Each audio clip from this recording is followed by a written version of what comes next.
Allez, me revoilà. Bon, donc ouais, en fait, je suis parti chercher mon linge. Et ça me fait penser qu'il faut que j'achète des pinces à linge.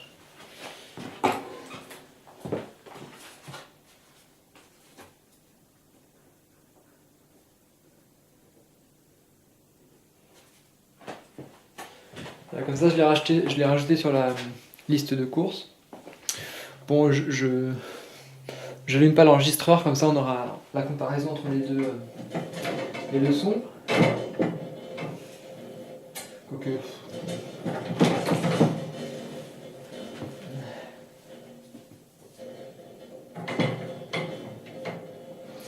Donc, ouais, parce qu'en fait, là tout à l'heure, j'ai pas parlé de.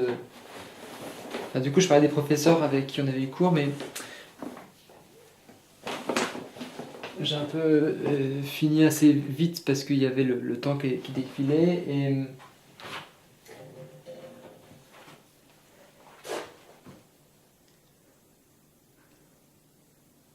et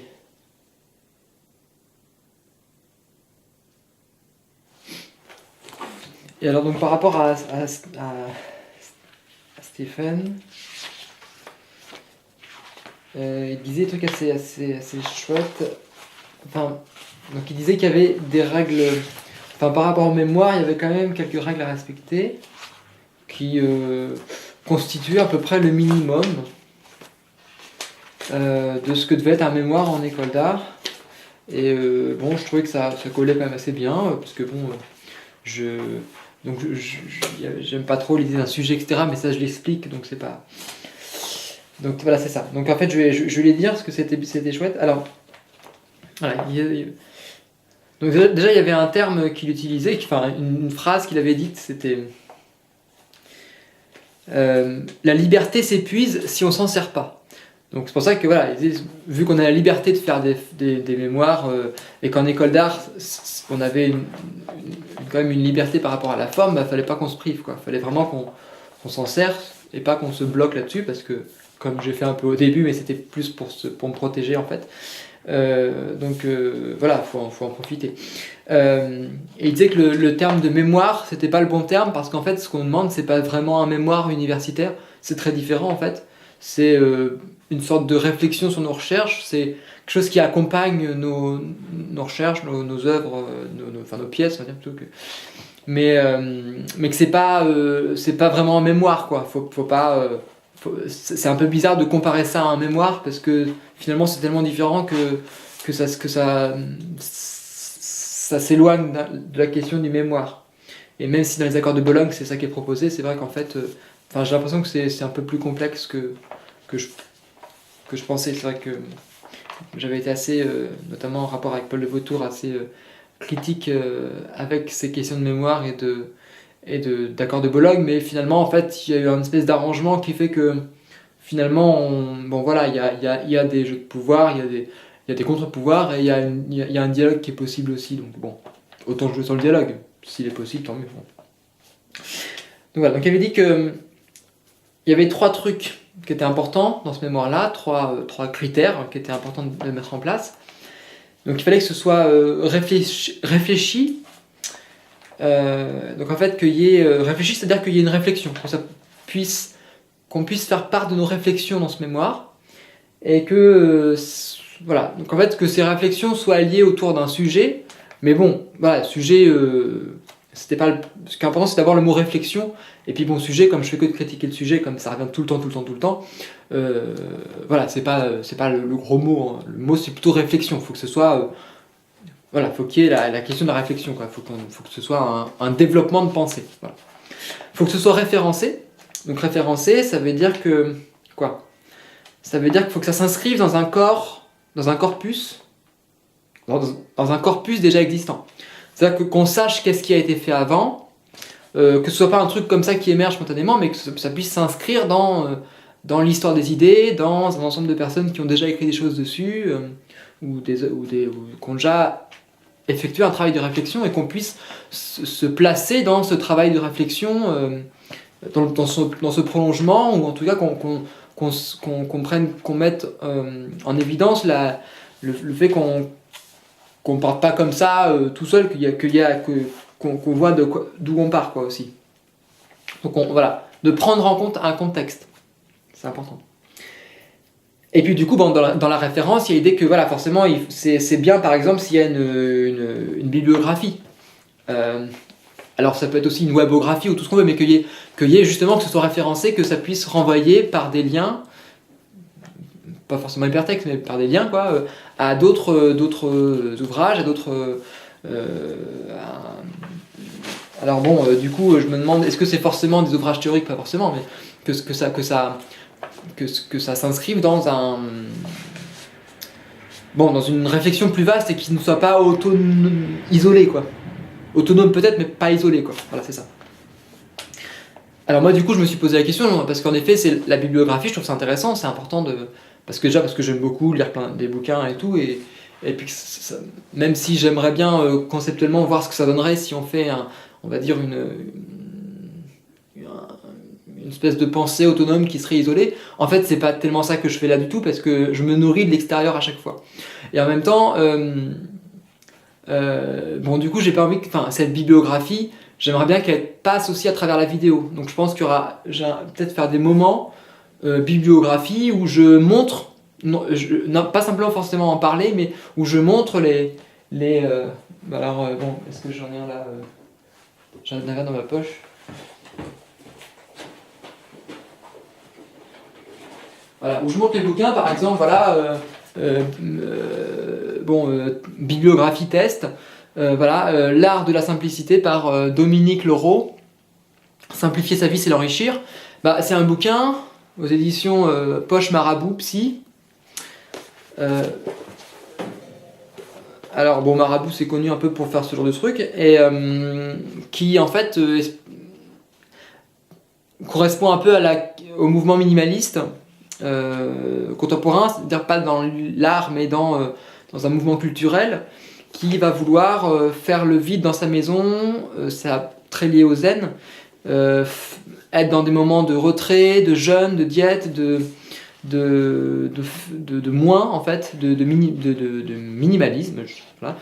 Et c'est dans justement le retrait à la surconsommation, à l'abondance, c'est dans l'acceptation du moins, que du coup on retrouve un mode d'être qui est en fait beaucoup plus plaisant, plus simple, plus vivant, et moins inquiet, moins angoissé, moins fuyant. Et bon voilà, moi je suis qu'au début, mais voilà, c'est plus un guide pratique sur ces questions-là, et ça m'intéresse pas mal. Je me demande aussi comment je peux l'appliquer dans le domaine des idées, parce que pareil, j'accumule beaucoup de bouquins et beaucoup de connaissances et tout, et en même temps, je crois que c'est dans les moments de silence qu'il se passe quelque chose d'intéressant aussi.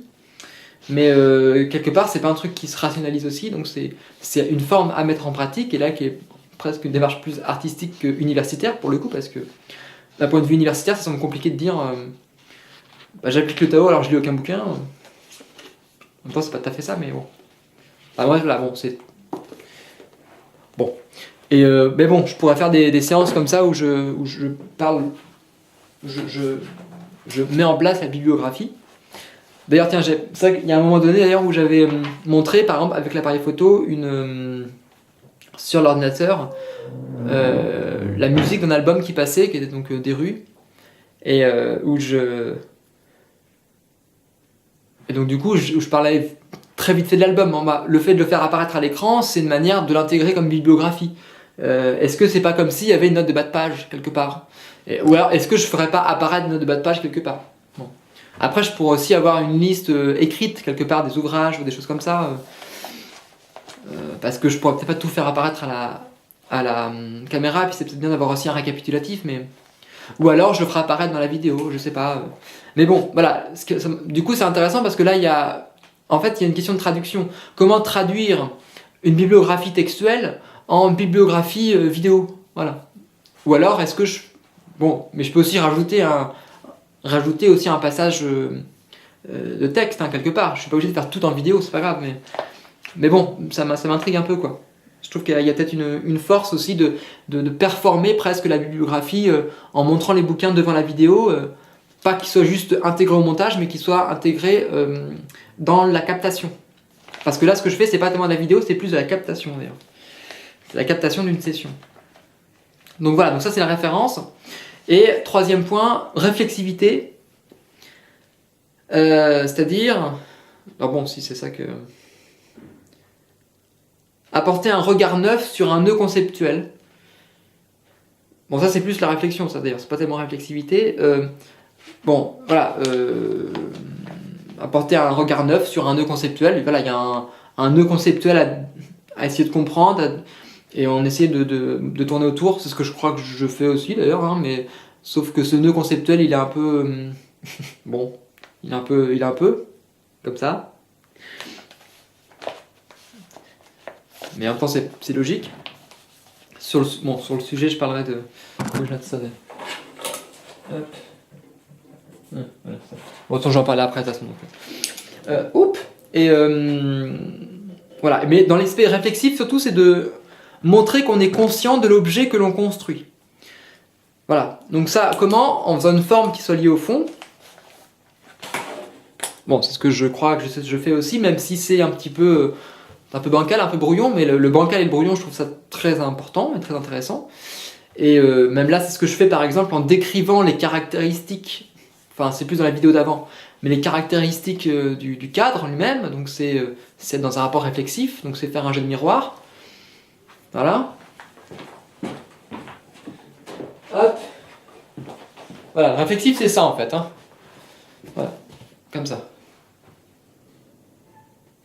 Ça c'est un miroir. Et avec le miroir, on montre le cadre. On montre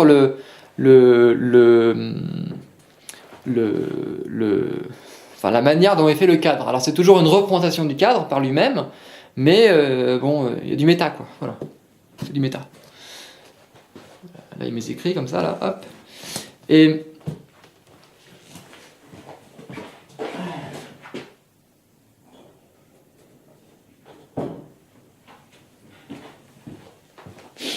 voilà, mais c'est intéressant cette question du miroir parce que c'est ça plastiquement, hein. C'est vraiment un miroir qui renvoie l'image. Et pareil avec le discours, c'est un discours qui renvoie la forme même du discours.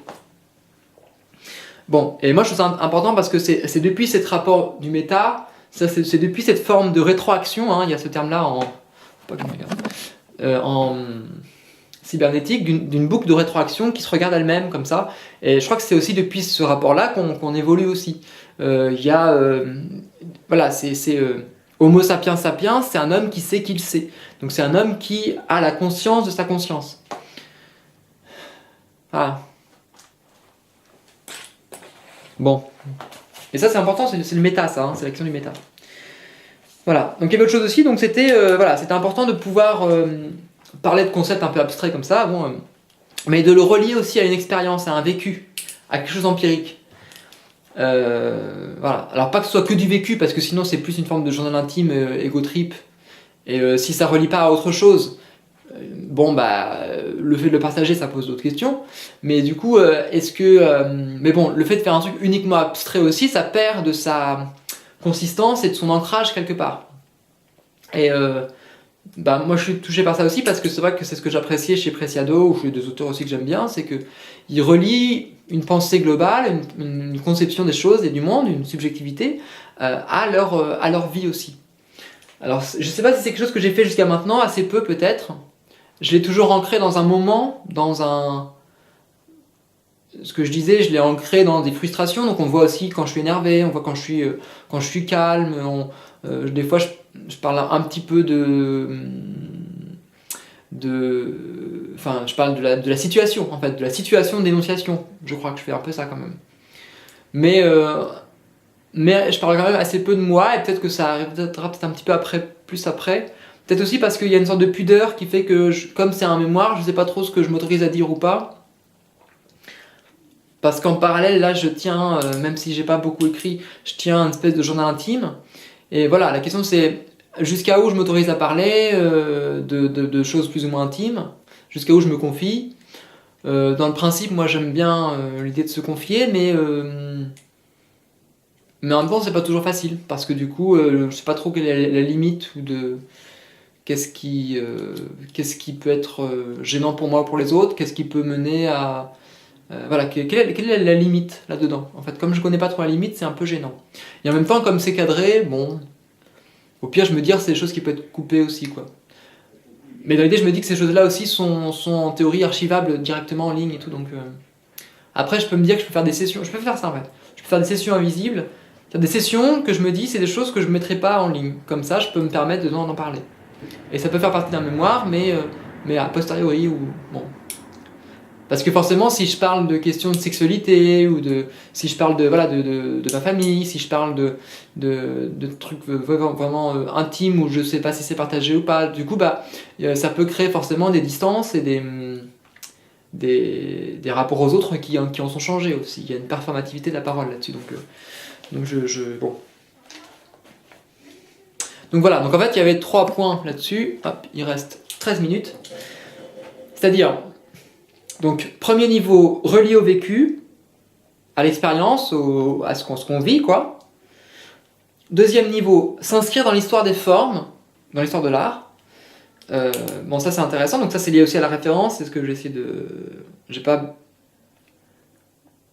Bon, il y aura des trucs à faire là-dessus, hein, mais je pense que ça viendra un petit peu après coup. Je pense que j'aurai besoin de regarder un peu ce qui s'est fait, de voir ce que j'ai fait jusque-là, et de voir à quoi je le relie, comment je le pense, comment je le...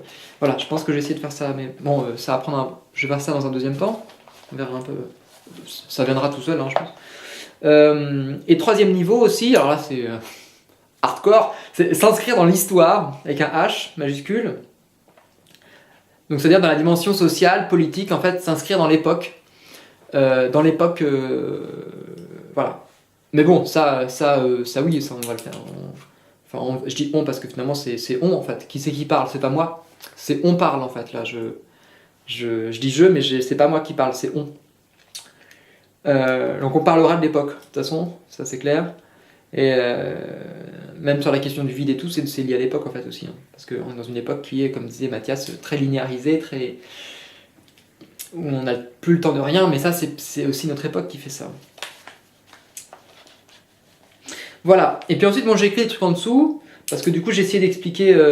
déjà c'est bien parce que justement, tiens, il y a notre prof, donc Stéphane, qui parlait à un moment donné de la tyrannie du temps et du régime de l'urgence. Je mets des guillemets, parce que c'est lui qui a utilisé ces termes-là. Oui, c'est vrai, il y a un régime de l'urgence et une tyrannie du temps, et je le sens comme tel aussi. Et peut-être que, bon, je sais pas si c'est le sujet, mais il y a un besoin de s'extraire de ça.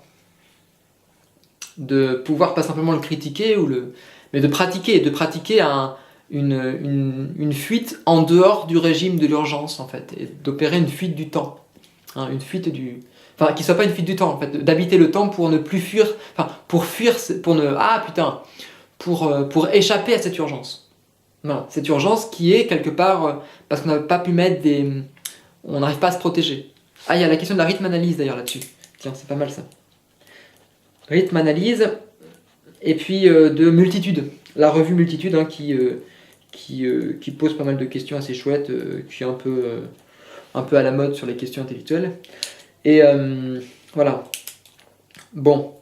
J'ai noté Jean-Claude Moineau sur la question queer. Il a fait un bouquin qui s'appelle Queeriser l'art. Moi j'avais lu l'art, c'était quoi l'art global, l'art à l'heure de la mondialisation, de lui, je crois. Qui est assez bien, hein, où il parlait de l'art sans identité, d'art, enfin pas mal de conceptions un peu spéculatives sur ce que pourrait... Enfin, ou pas d'ailleurs, mais sur enfin, c'est assez bien, moi j'ai bien aimé, même si en fait il cite quand même beaucoup de gens, il fait une espèce d'état des lieux de l'art, et en même temps du coup c'est comme s'il était tellement critique avec tous ces trucs là qu'il propose pas d'alternative, ou qu'il il parle d'un art méditerranéen, ce qui est peut-être assez intéressant finalement après coup, mais finalement voilà, il est dans une espèce de critique de tout, mais tellement relativiste, parce que finalement il se base sur rien pour critiquer, il critique un petit peu dans le vide. Et donc comme il est dans le vide, il n'a pas d'accroche. Et bon. Mais bon, ça a l'air intéressant ce truc-là de queeriser l'art, puisque il dit que, voilà, que l'art peut être un moment sans... qu'il y a l'idée dans la théorie queer de la désidentification, et qu'on pourrait désidentifier l'art, mixer les formes, mixer... Bon, pour moi, ça veut dire postmoderne, hein, c'est ce que j'ai utilisé dans ce terme-là, mais bon, la théorie queer, de toute façon, est basée sur les théories, il me semble, hein, la French Theory, donc postmoderne de Deleuze et tout, et voilà, et donc en fait, on pourrait désidentifier, dénaturaliser, désessentialiser l'ontologie même de ce que c'est que l'art. Voilà, et bon, moi, ça me plaît beaucoup.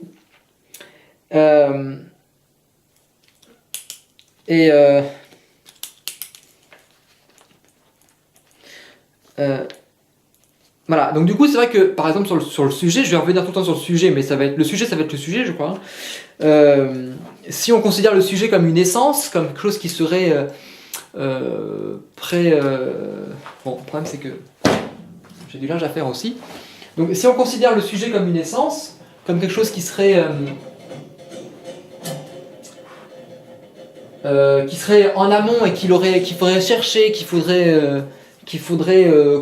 quelque part creuser avant même qu'on l'ait exploré, bah quelque part c'est comme si je disais je parlais de ce que c'est qu'être une femme, alors que le simple fait d'être une femme c'est déjà quelque chose qui est construit structurellement et qu'il faudrait déconstruire. Donc en fait il ne s'agit pas tellement de construire un sujet, mais de se dire que le sujet c'est déjà une essence qui est construite dans le langage, et il faudrait partir d'un anti-sujet, de quelque chose on va dire de ce qui est déjà là, et de pas vouloir on va dire circoncire un champ qui est déjà celui qui est déjà existé. Donc en fait il faudrait queeriser la théorie en fait, et queeriser le langage. Et queeriser le langage, ça voudrait dire peut-être, bon je connais mal la théorie queer, hein, mais désidentifier et désessentialiser en fait les mots simplement, et donc se méfier des mots quoi. Voilà. Donc du coup, voilà, considérer qu'il y a un sujet, en fait c'est comme s'il y avait déjà un projet en amont. C'est-à-dire qu'on dit bah on va faire un mémoire sur les hommes, sur les femmes, un truc comme ça. Et donc du coup on va parler que de ça. Et donc on va anticiper à l'avance ce que va être notre futur. Donc on conditionne notre recherche actuelle sur ce qu'on veut trouver, sur le futur. Et donc ça donne une direction, ce qui est intéressant, mais ça contraint aussi un certain cadre dans lequel on ne va pas dépasser. Ou alors on va s'autoriser à le dépasser, mais c'est justement parce qu'on va s'autoriser à le dépasser que c'est à ce moment-là que c'est intéressant. Mais en fait, il faudrait s'autoriser à le dépasser tout le temps. Parce que si on ne s'autorise pas à le dépasser tout le temps, on ne fait plus rien. Donc en tout cas, on va rester dans un truc en fait assez conservateur pour le coup. Je trouve que c'est ça un petit peu l'idée quoi. Donc considérer qu'il y a un sujet en amont qui puisse exister, avant même qu'on le circoncise, avant même qu'on fasse des recherches entre guillemets, bah c'est déjà voilà, je me perds, c'est comme considérer un projet, c'est-à-dire le sujet c'est bah voilà, projet c'est projeter, jeter en avant, c'est-à-dire dans 4 mois je vais faire un mémoire qui va parler de ça, voilà. Mais c'est une anti-improvisation, c'est déjà un programme que l'on met en amont, et c'est déjà un certain cadre méthodologique. Donc faire un sujet, c'est comme faire un projet. Et c'est ce que j'ai essayé de critiquer beaucoup déjà, et je pense que je vais continuer à le faire, parce que c'est quelque chose qui, je trouve, va à l'encontre de ma manière de travailler, et de penser aussi peut-être en partie. Et voilà, donc c'est ce truc-là que j'essaie de comprendre et de déconstruire en fait. Il faudrait déconstruire le sujet. Et en même temps, c'est ce qu'a fait aussi D'ailleurs, c'est marrant parce que, qu'est-ce que c'est qu'un sujet ? Un sujet, c'est pas... D'ailleurs, ce qu'on fait, c'est pas un sujet, d'ailleurs, hein, faut être très précis, c'est un objet. Puisque ce qu'on recherche, c'est bien un objet. On recherche, qu'est-ce que c'est qu'être un homme, par exemple ? Enfin, qu'est-ce qu'un homme, voilà, où le sujet, ça va être les œufs. Bon, bah, les œufs, je vais faire un sujet sur les œufs. Bah, les œufs, c'est un objet, c'est l'objet de la recherche. Le sujet de la recherche,